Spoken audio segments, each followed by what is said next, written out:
How did today feel? Felt great. A lot of throws. We had 56 on the script. Other guys did a phenomenal job though. Akeem, Matt, Marchie. I really appreciate Marchie coming back. Mike, Dave, and Sammy. I've been training for this for the past 3 months. Ever since I got done with the bowl game, I was out in San Diego at Exos. But just it felt great to have an accumulation of all that work come to a point today. How many teams have you spoken to? A couple so far. I met with a couple teams out in Fort Worth, but probably talked to about 5 or 6 teams out here alone, and then I'll hear things over the course of the next month. Wow. But the whole thing was for me I haven't really played and done much since I got hurt. So for a lot of these teams, it's coming out and seeing me throw and making sure my knee's healthy. So that'll be the next step probably too, like going in to visit teams to meet with their doctors too. What kind of feedback are you getting from the teams you have spoken to?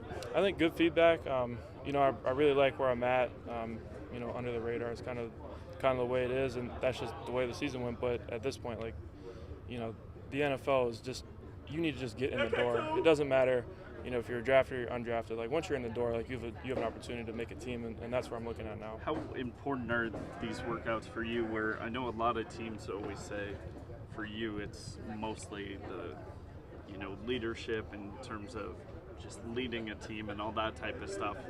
How important is it for you to sit down with them and get individual workouts to really show? Since some of that stuff may not that's jump off, the most important part, because that's half my game right there is the mental side and the leadership part.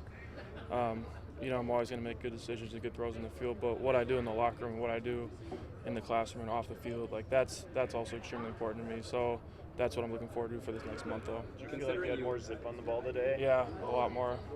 I got tired towards the end just with the legs a bit, but I was up to 225 waiting at that today. A lot of that's just done with school. You kind of develop all your time, or you put all your time towards football, and you kind of see why these guys in the NFL are so much larger than they are in college, because they spend day and night dedicating their craft to football. So I think that's a big part of it. Just being around a bunch of guys, I was around a couple different guys from our conference out in San Diego training, and then guys from all across the country, and then there's some vets in there too. You just learn so many different things from these guys that have been successful. And the shoulder's feeling good too. Shoulder feels great. Probably threw damn near 100 balls today, on top of everything, but I feel phenomenal. Considering your injury, how important are these workouts? You missed a large portion of the season. Yeah, they're vital. I have my film from 2017, and that's the most important thing. I think is just the fact that I have film. I've got quite a few games on there, but then coming out today and showing I'm healthy, throwing the ball well, that's important. Teams want to see that and know where I'm sitting at right now. How much fun was it throwing to Hakeem and David and those guys again? It was a lot of fun. The last time I'm going to really wear some cycling stuff probably. It's just been a big honor to be a part of this program and to throw to those guys. They've both been phenomenal keys to this program, and they're a big reason why this team's turned around the way they have. Butler looked like the best wide receiver in the draft? I think so. Yeah, I really do. How important was it for you to show you can work from under center? Extremely important, because all my film is in gun, so that's why you saw every single throw was under center. That's what teams want to see.